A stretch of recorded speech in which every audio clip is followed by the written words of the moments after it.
નમસ્તે વિદ્યાર્થી મિત્રો, ધોરણ 11 જે વિષયનું નામ છે આંકડાશાસ્ત્ર. વિદ્યાર્થી મિત્રો, મધ્યસ્થમાં હવે આગળ આપણે જોઈએ તો ચતુર્થક વિચલન, દશાંશક અને શતાંશક એવા આપણે દાખલાઓનો હવે આપણે અભ્યાસ કરવાનો છે. તો રકમનો અભ્યાસ કરીએ. ઉદાહરણ નંબર 25. એક બેટ્સમેન તેની 20 ઇનિંગમાં સ્કોર કરેલા રન દર્શાવતી નીચેની માહિતી માટે Q1, D1, P40 શોધો. જે અલગ અલગ માહિતી આપેલી છે, માહિતી જે આપેલી છે મધ્યસ્થમાં શું કરવાનું? સૌથી પહેલાં ચડતા ક્રમમાં રકમ ગોઠવવાની. તો આપણે સૌથી પહેલાં જે કોઈ પણ માહિતી છે એને ગોઠવશું અને Q1, D7 અને P40 એટલે ચતુર્થક, દશાંશક અને શતાંશક શોધીશું. ચલો અવલોકનને આપણે ચડતા ક્રમમાં ગોઠવીએ. ચડતા ક્રમમાં ગોઠવતા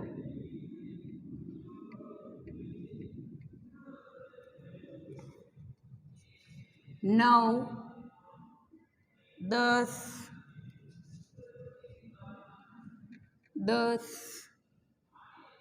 14, 28, 29, 31,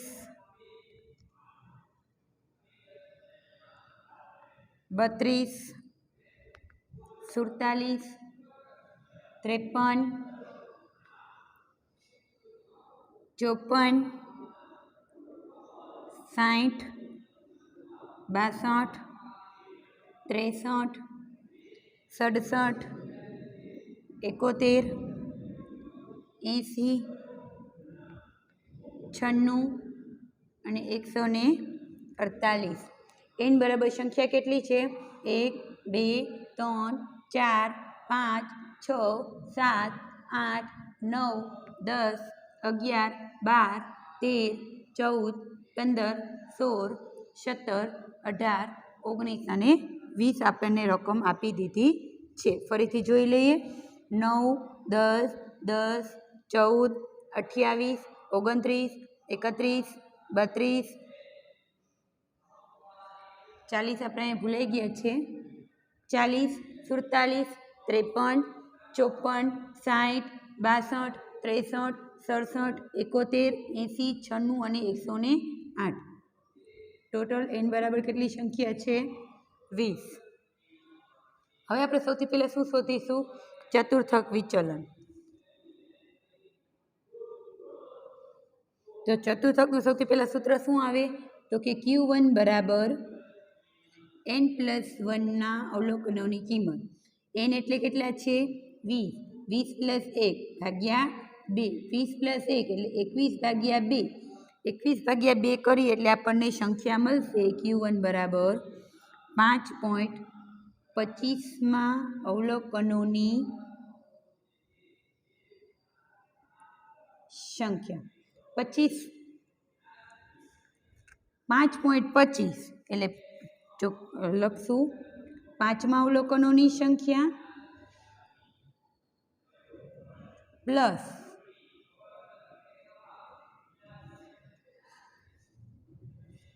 છઠ્ઠું 0.25 છઠ્ઠા અવલોકનોની કિંમત.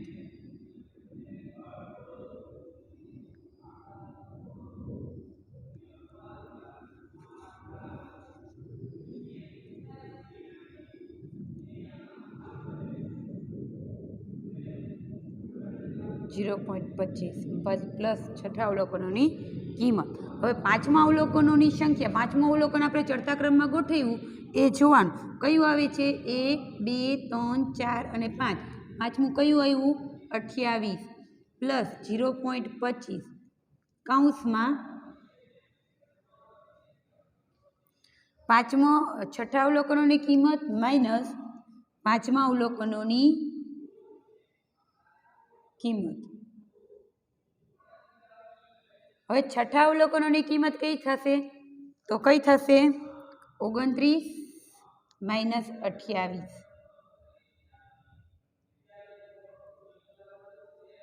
29 - 28 તો કરો જોઈએ 28 પ્લસ 0.25 ગુણ્યા 1 28 પ્લસ 0.25 28 પ્લસ 0.25 કરો એટલે આપણને મળશે Q1 28.25 દશાંશક હવે આપણને શું કીધું છે દશાંશક શોધો એટલે કે D7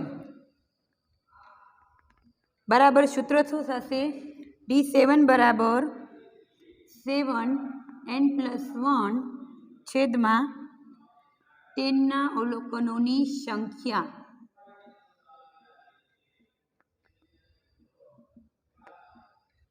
n એટલે કેટલી સંખ્યા છે 20 20 પ્લસ 1 ભાગ્યા 2 છેદમાં 10 20 પ્લસ 1 એટલે 21 છેદમાં 10 21 છેદમાં 10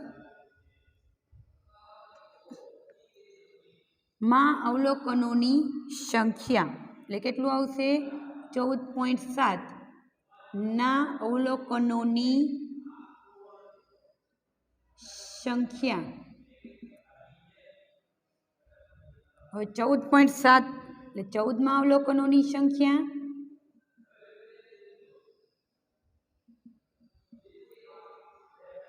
પ્લસ 0.7 ના અવલોકનોની સંખ્યા માઇનસ કૌંસમાં 15મું અવલોકન માઇનસ 14મું અવલોકન છેદમાં હવે 14માં અવલોકનોની સંખ્યા કેટલી છે 14મું અવલોકન જોવાનું કયું આવશે અહીં 14મું અવલોકન તો કે 62 કયું આવશે 62 પ્લસ 0.7 માઇનસ 15મું અવલોકન માઇનસ 14મું અવલોકન એટલે 63 માઇનસ 62 તો 62 પ્લસ 0.7 છેદમાં 1 62 પ્લસ 0.7 એટલે આપણને D7 મળશે 62.7 સૌથી પહેલાં શું શોધ્યું આપણે ચતુર્થક વિચલન પછી દશાંશક દશાંશક કેવી રીતે શોધ્યું સૂત્ર જ છે 7n+1 છેદમાં 10 7 20 પ્લસ 1 છેદમાં 10 એટલે 7 21 છેદમાં 10 એટલે 14.7માં અવલોકનોની સંખ્યા 14માં અવલોકનોની સંખ્યા કઈ થશે 62 0.7 એને 15મું અવલોકન માઇનસ 14મું અવલોકન કેવી રીતે ખબર પડશે વિદ્યાર્થી મિત્રો ચડતા ક્રમમાં રકમ ગોઠવી એના ઉપરથી તો 62 પ્લસ 0.7 એટલે 63 માઇનસ 62 62 પ્લસ 0.7 ગુણ્યા 1 62 પ્લસ 0.7 એટલે 62.7 હવે આગળ જોઈએ આપણે હવે આપણને કીધું છે શતાંશક શોધો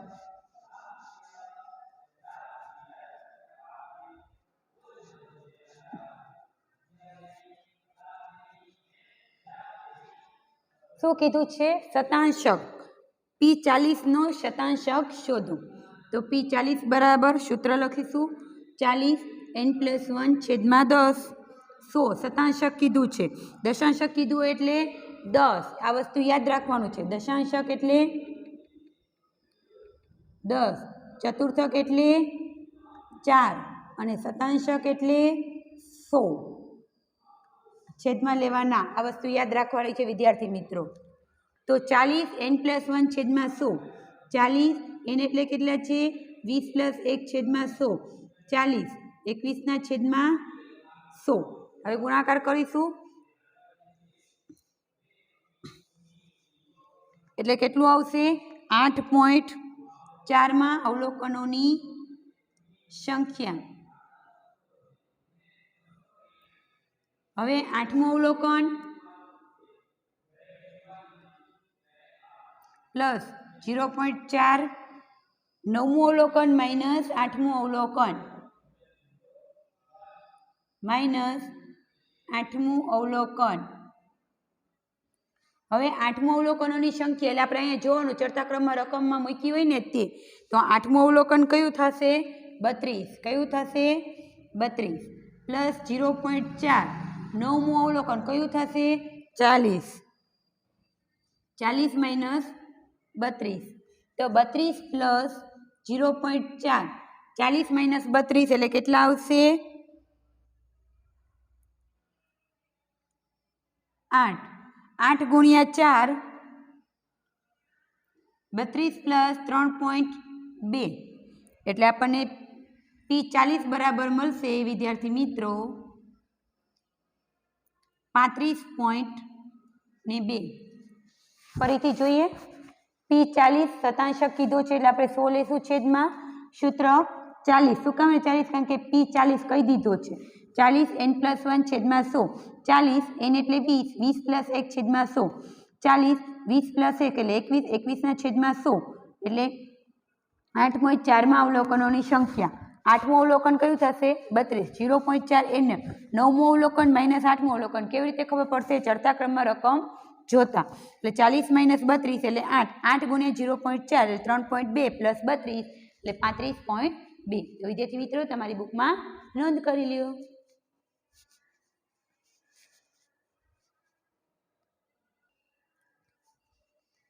ત્યાર પછી જોઈએ વિદ્યાર્થી મિત્રો ઉદાહરણ નંબર 26. રકમનો અભ્યાસ કરીશું. નીચેની માહિતી એક ડેરીમાં મશીનરીથી ભરેલી દૂધની 90 કોથળીઓ સંદર્ભમાં છે. ભરેલી દૂધની સંખ્યા અને કોથળીઓની સંખ્યા આપણને કહી દીધી છે. તો આપણે સૌથી પહેલા કોષ્ટક દોરીશું.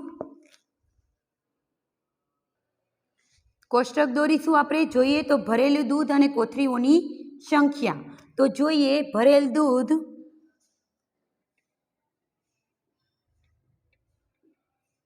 અને કોથળીઓની સંખ્યા. પછી CF. હવે જોઈએ ભરેલ દૂધની સંખ્યા છે 485 થી 490. ત્યારે કોથળીઓની સંખ્યા કેટલી હોય છે? 5. 490 થી 495. ત્યારે સંખ્યા કેટલી હોય છે? 21. 490 થી 495. ત્યારે સંખ્યા કેટલી હોય છે? 33. ત્યાર પછી જોઈએ 495 થી 500. ત્યારે સંખ્યા કેટલી હોય છે?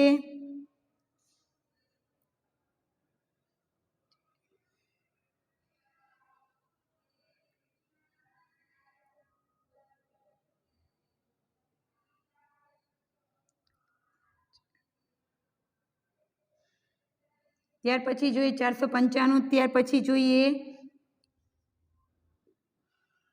500 થી 505. 23 અને 505 થી 510. સંખ્યા હોય છે 8. જોઈએ 485 થી 490 ની સંખ્યા 5. 490 થી 495 21. પછી જોઈએ 495 થી 500 ની સંખ્યા 33. 500 થી 505 ની સંખ્યા 23 અને 505 થી 510 ની સંખ્યા 8. હવે આપણે જોઈએ સંચય આવૃત્તિ કેવી રીતે નક્કી કરીશું. સૌથી પહેલા 5 છે એને લખી નાખશું. 21 પ્લસ 5 એટલે કેટલા થશે? 26. 26 પ્લસ 33 59. 59 પ્લસ 23 82 અને 82 પ્લસ 8 એટલે કેટલી સંખ્યા થશે? 90. કોથળીઓની સંખ્યા આપણને કેટલી કીધી છે? કુલ 90. આ બંને સરખું થઈ જવું જોઈએ તો આપણું છે CF સાચું કહી શકાય. હવે આપણને આગળ દાખલામાં કીધું છે Q3, D2 અને P55 શોધો અને તેનું અર્થઘટન પણ કરો. હવે જોઈએ આપણે સૌથી પહેલા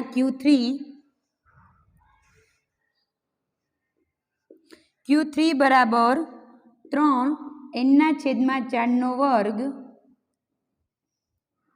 હવે n એટલે સંખ્યા કેટલી છે? 90. 3 શું કામ લીધા? Q3 શોધવાનું છે એટલે વિદ્યાર્થી મિત્રો ખાસ યાદ રાખો. ચતુર્થક વિચલન છેદમાં 4. 90/4 ના અવલોકનોની સંખ્યા.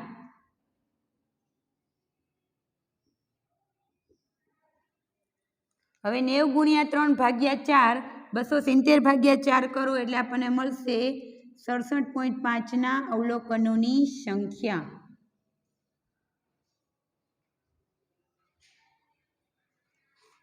Q3 બરાબર આપણને મળ્યું શું મળ્યું? 67.5.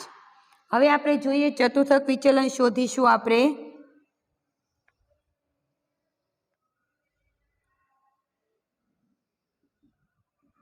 Q3 બરાબર વિદ્યાર્થી મિત્રો સૂત્ર મેં અગાઉ ચેપ્ટર ચાલુ કર્યું ત્યારે બધા સૂત્ર મેં નોંધ કરાવી દીધી છે કે ચતુર્થક હોય, દશાંશક હોય, શતાંશક.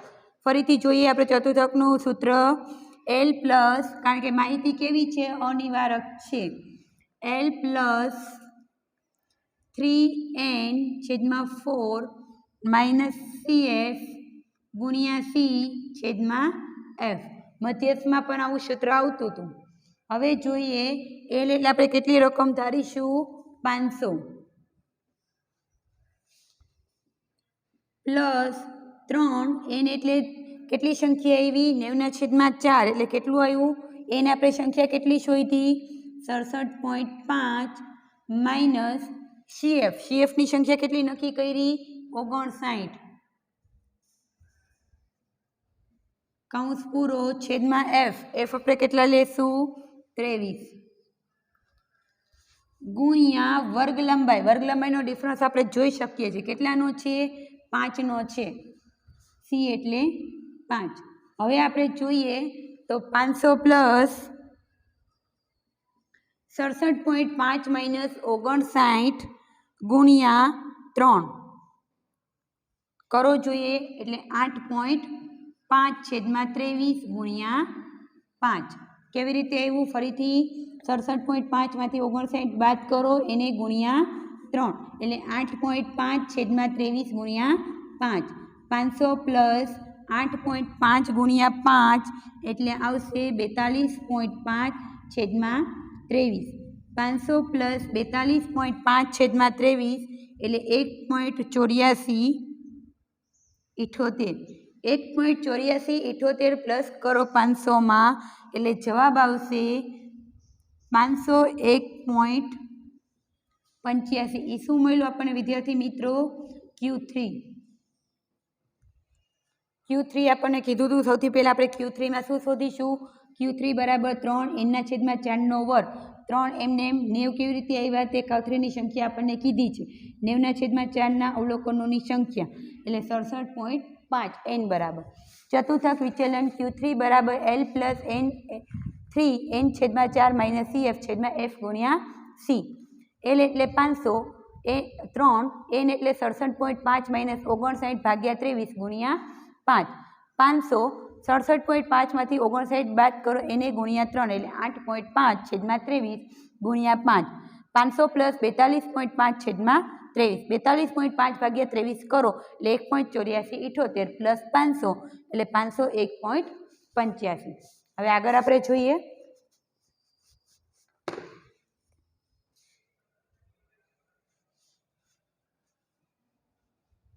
આ તો આપણે Q3 શોધ્યું.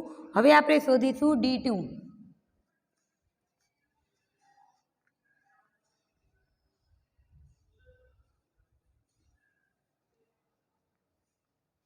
શું શોધીશું, D2. હવે જોઈએ દશાંશક શોધીશું. શું શોધીશું, દશાંશક એટલે કે D2. તો જોઈએ D2નો વર્ગ બરાબર 2 n/10 વર્ગો ના અવલોકનોની સંખ્યા. 2n એટલે કેટલું છે, 90, 90/10 તો 90 ગુણ્યા 2 એટલે 180/10 એટલે કેટલામું અવલોકન આવશે, 18માં અવલોકનોની સંખ્યા. D2 બરાબર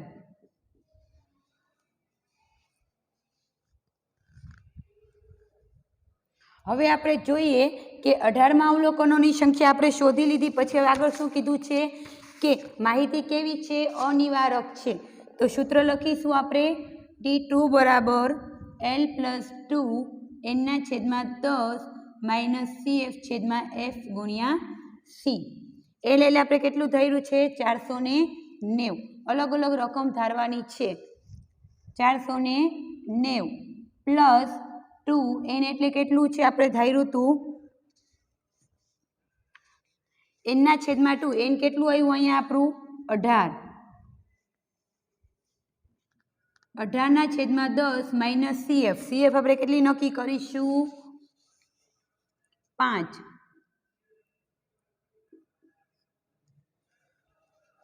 છેદમાં એફ એટલે સંખ્યા કેટલી થશે 21 ગુણ્યા વર્ગ લંબાઈનો ડિફરન્સ 5નો. તો ફરીથી જોઈએ 490 પ્લસ 2 18માંથી 5 બાદ કરો એટલે કેટલા વધશે 13 છેદમાં 21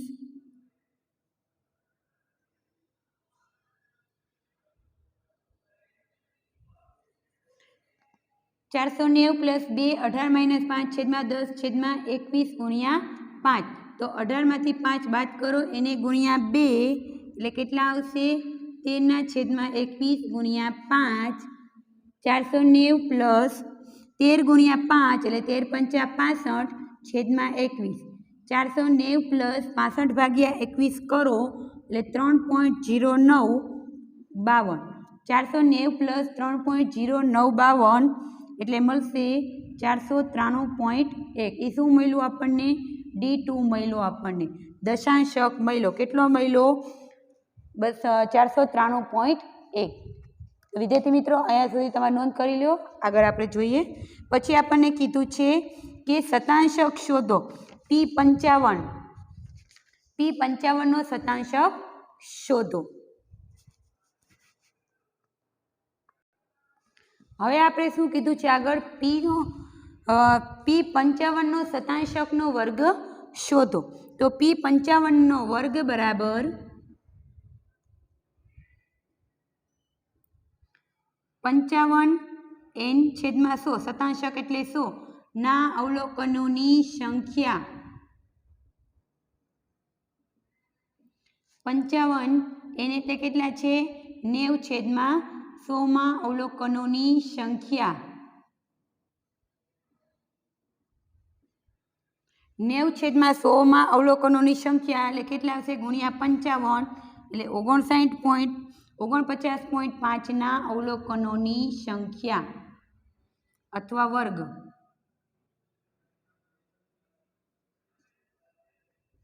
એ શું મળ્યું આપણને P55 n મળ્યું આપણને. એનું કેવી રીતે ફરીથી 55 n ના છેદમાં 100 55 આપણને P55 કીધા છે એટલે 55 n એટલે 90 જે સંખ્યા આપેલી છે છેદમાં 100 એટલે 90 ગુણ્યા 55 છેદમાં 100 એટલે 40.5 ના અવલોકનોનો વર્ગ. હવે આપણે P55 નો શતાંશક શોધીશું. P55 બરાબર L પ્લસ n100 છેદમાં CF છેદમાં F ગુણ્યા C. હવે આપણને શું કીધું છે એલ એટલે આપણે કેટલી રકમ ધારીશું સૌથી પહેલાં એ આપણને ખબર હોવી જોઈએ. એલ એટલે કેટલી રકમ 495. 495 પ્લસ 55 એન એટલે આપણે કેટલું શોધ્યું 49.5 માઇનસ CF આપણે કેટલી નક્કી કરીશું 26 માઇનસ F એટલે કેટલી સંખ્યા લખીશું આપણે 33 ગુણ્યા વર્ગ લંબાઈનો ડિફરન્સ દરેકમાં બધામાં સરખો જ રહેશે 5.